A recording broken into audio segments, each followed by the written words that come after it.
Else if ladder. Last व्हिडिओमध्ये आपण nested if पाहिले होते.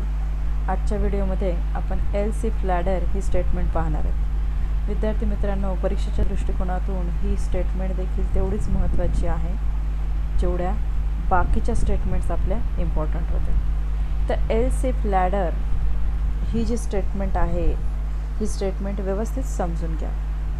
आता सिंटॅक्समध्ये काय म्हटलं आहे, इथं इफ हा कीवर्ड यूज केला आहे आणि इथं कंडिशन फर्स्ट घेतली आहे, त्यानंतर ओपन कर्ली ब्रास, त्यानंतर स्टेटमेंट यक्स, त्यानंतर क्लोज कर्ली ब्रास, त्यानंतर एल्स इफ कंडिशन 2, त्यानंतर स्टेटमेंट वाय झाल्यानंतर परत क्लोज कर्ली ब्रास, परत एल्स इफ, परत कंडिशन 3, परत स्टेटमेंट, परत ब्रॅकेट क्लोज, त्यानंतर एल्स नंतर परत ओपन कर्ली ब्रास, त्यानंतर स्टेटमेंट पी आणि त्यानंतर close curly brace and then statement या.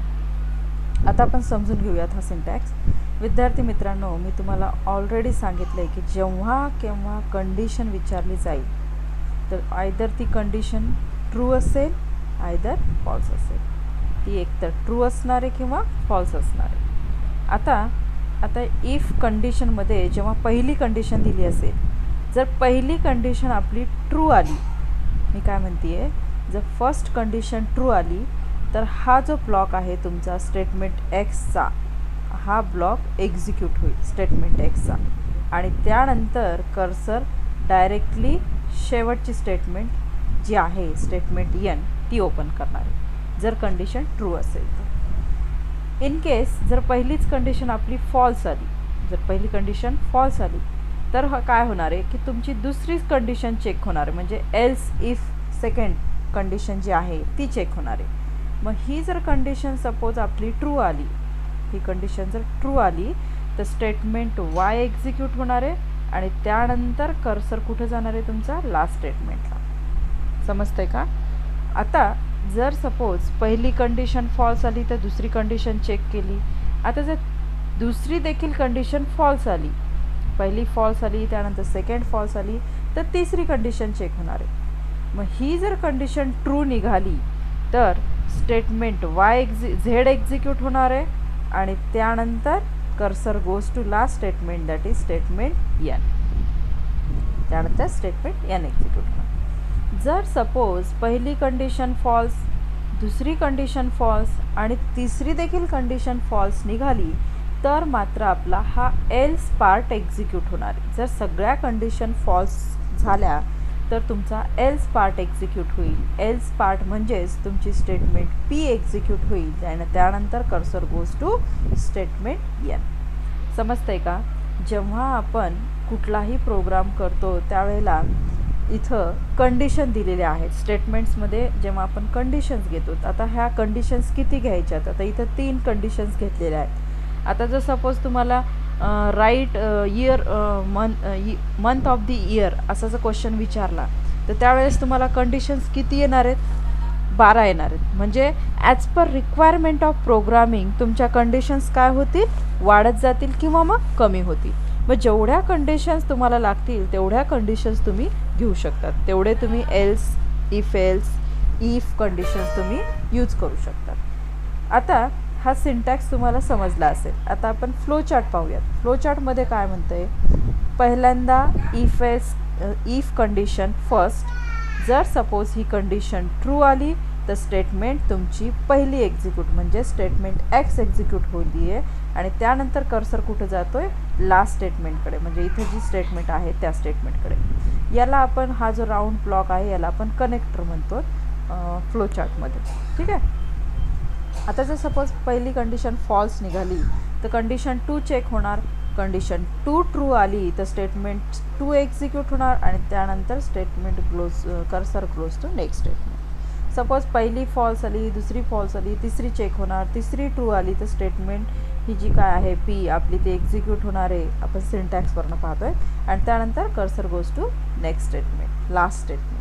आता सपोज सगळ्या कंडिशन्स जर फॉल्स आल्या तर एल्स पार्ट जो आहे तो आपला एक्झिक्यूट होणार आहे आणि त्यानंतर cursor goes to last statement. Easy आहे, फक्त समजून घ्या आणि डिफरंट बघा, प्रत्येक स्टेटमेंटमध्ये काय वेगळेपण आहे ते लक्षात ठेवा. ठीक आहे. आता एक्झाम्पल बघूयात. एक्झाम्पलमध्ये तुम्हाला इथं काय दिले, int A is equal to 3. एची व्हॅल्यू किती मेन्शन केली आहे, 3.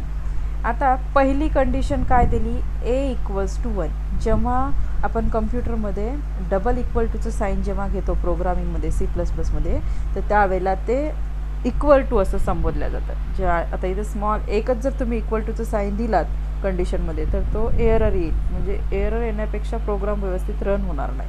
त्यामुळे जेव्हा आपल्याला इक्वल टूचं सिम्बॉल द्यायचं आहे, तेव्हा डबल इक्वल टूचं सिम्बॉल 2 वेळेस आपल्याला द्यावं लागतं. ठीक आहे. पहिली कंडिशन चेक होईल, ए इक्वल्स टू 1. मग 3 इक्वल्स टू 1 कंडिशन 2 आहे का, नाही, फॉल्स आहे. मग जाईल दुसऱ्या, कर्सर कुठे जाईल, दुसऱ्या कंडिशनकडे.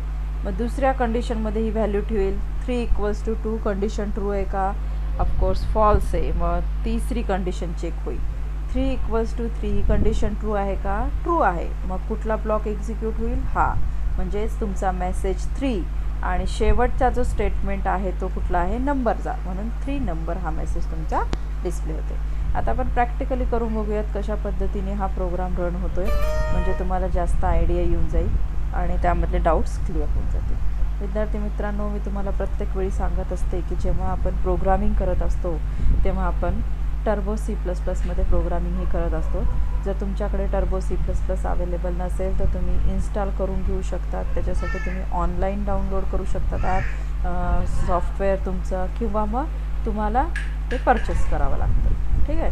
आता आपण प्रोग्रामिंगसाठी पहिल्यांदा #include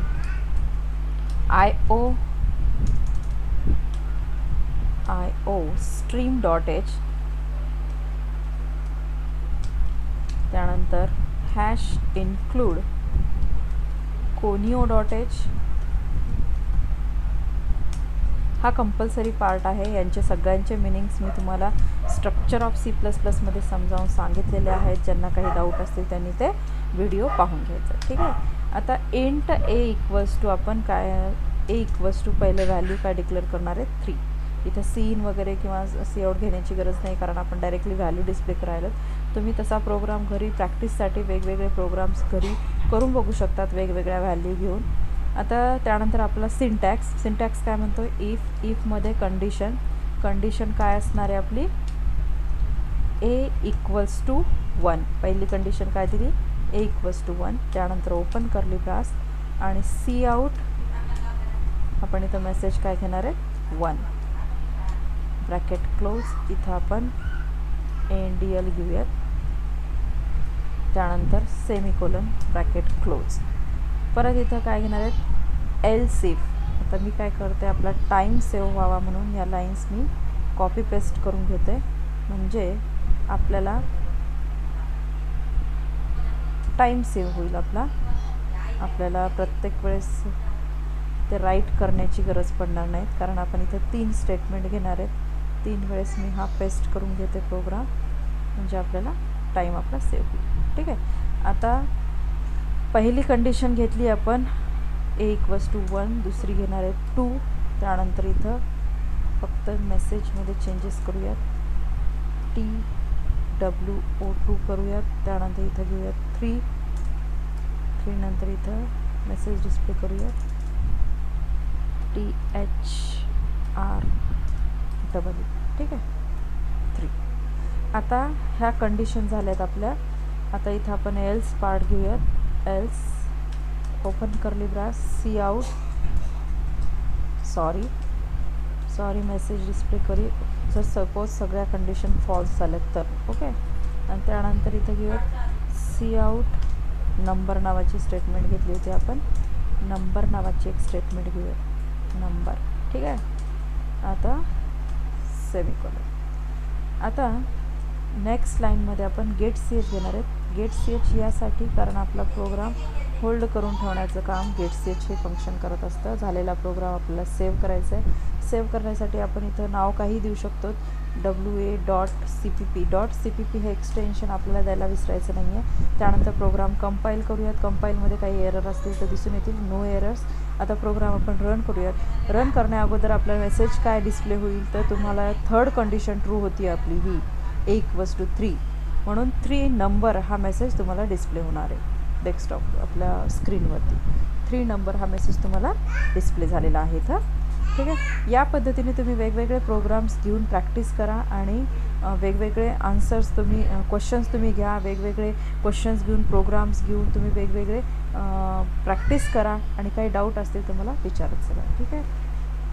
थँक्यू सो मच. काही अडचण असेल तर मला कमेंट बॉक्समध्ये मेन्शन करा.